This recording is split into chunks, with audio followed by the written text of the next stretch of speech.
Hola y bienvenidos a un nuevo video. En esta ocasión vamos a platicar sobre el lenguaje de programación más amado en el mundo, que es Rust.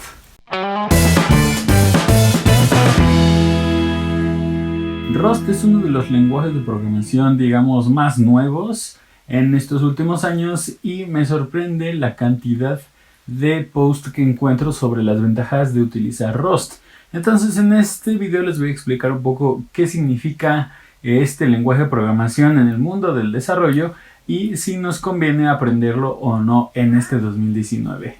Mi curiosidad empezó cuando empecé a ver algunos artículos que decían que Microsoft estaba optando por reemplazar su código de C y C++ en algunos proyectos por código de Rust. Entonces me surgió la duda porque yo sinceramente, a pesar de que había escuchado de este lenguaje de programación, la verdad es que no tenía ni idea de cuál era el diferenciador que tenía o cuáles eran las ventajas de utilizar Rust a utilizar cualquier otro lenguaje de programación. Fue cuando me di cuenta, por ejemplo, que en el reporte de Stack Overflow de 2019, en la sección de los lenguajes de programación más amados, está en primer lugar Rust. Es sorprendente porque este lenguaje de programación incluso no aparece en los primeros lugares de los más usados o de los que son más sencillos de aprender, etcétera, sino es específicamente en esta sección de los lenguajes de programación más amados entre la comunidad de Stack Overflow. Entonces, por eso quizás es un poco extraño ver posicionarse a este lenguaje de programación.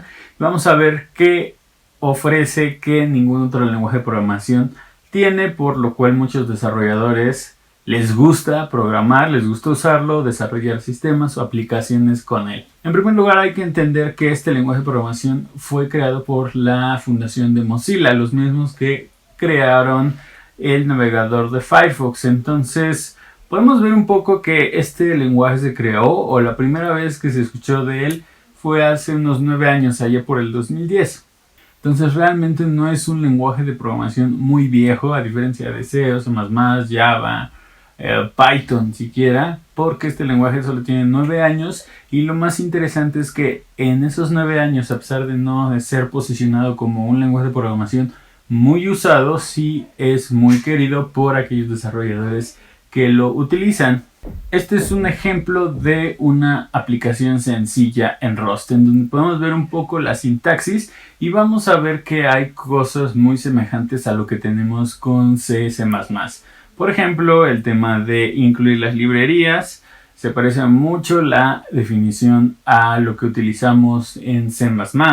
Tenemos, por ejemplo, simplificaciones de palabras reservadas. Por ejemplo, en vez de utilizar function como en JavaScript, utilizamos fn, que es algo más exclusivo de Rust, pero seguimos teniendo el sistema de llaves para poder definir los alcances de cada una de las estructuras. Tenemos esta notación de dobles dos puntos, que igual se parece mucho a C++, pero también tenemos como que esta notación, por ejemplo en este for, en donde no hace falta especificar los paréntesis, y además podemos utilizar rangos en vez de utilizar la clásica estructura de un ciclo for. Con este pequeño ejemplo podemos darnos cuenta que Rust es una mezcla entre un lenguaje tradicional contra uno nuevo. El tradicional se refiere a C y C++, y el moderno se refiere a cualquier lenguaje moderno, el cual ya hemos visto en algunos otros videos, como Python, como Swift, como Kotlin, como JavaScript,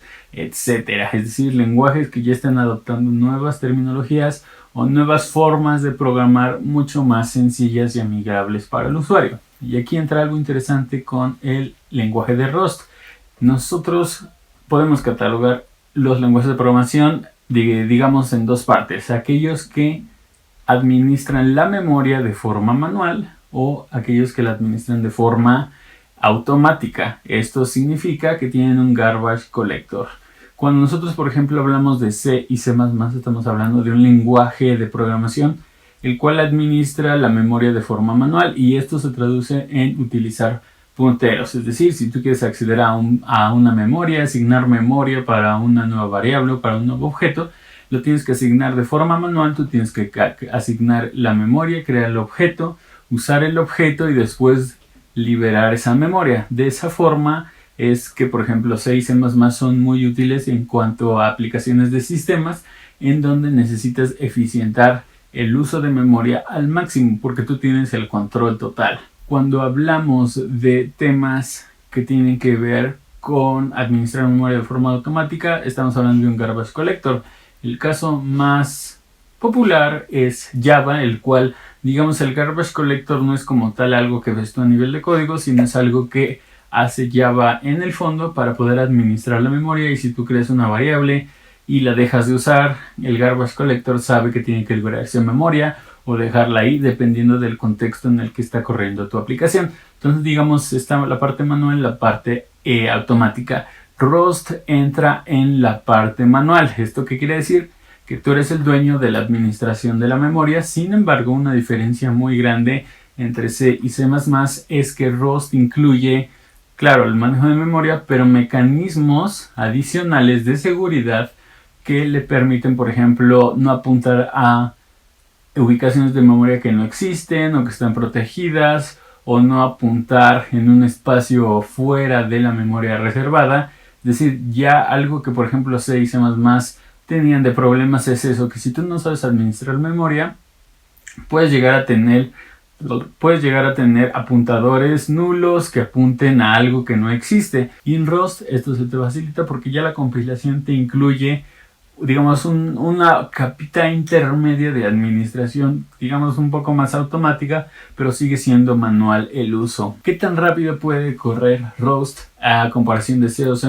Aquí, por ejemplo, hay unos pequeños tests. Por ejemplo, al crear un árbol binario, hacer tratamientos, podemos ver que al hacer las operaciones de Rust a GCC, que es el compilador de C, pues digamos en algunos casos es un poco más rápido y en algunos casos es igual. Entonces, digamos, estamos hablando de un lenguaje de programación que es óptimo de la misma forma que lo es C o C++ en algunos escenarios y en algunos otros no. Entonces, esta es una pequeña introducción sobre qué es Rust, cómo se usa y, por ejemplo, cuáles son las ventajas. De hecho, otra de las ventajas que se me olvidó comentar es el tema de la concurrencia, que quiere decir que Rust está creado específicamente para poder tratar temas concurrentes o hacer procesos, actividades concurrentes de una forma sencilla en la cual puedes implementar que, por ejemplo, varias actividades corran en diferentes threads o hilos de forma muy sencilla. Espero les haya gustado este video. No duden en dejarme sus comentarios. Me gustaría que me comentaran qué les parece este lenguaje de programación. ¿Les llamó la atención usarlo? ¿Cómo ven la sintaxis? ¿Se ve que es difícil? ¿Se ve que es fácil? Los que vienen de C++ vieron que la sintaxis era relacionada, es decir, sencilla o parecida a lo que ya venían trabajando. Los que no han trabajado con C o C++ ven que el tema de apuntadores sea un tema difícil de manejar en un lenguaje como Rust. Me gustaría que me dejaran su opinión, sus comentarios y sugerencias sobre este video y si les gustaría ver más videos de este lenguaje. Si les gustó este video, regalen un like, suscríbanse al canal y activen la campanita de notificaciones para seguir recibiendo tutoriales y videos como este cada semana. Si no hay nada más, nos vemos la próxima.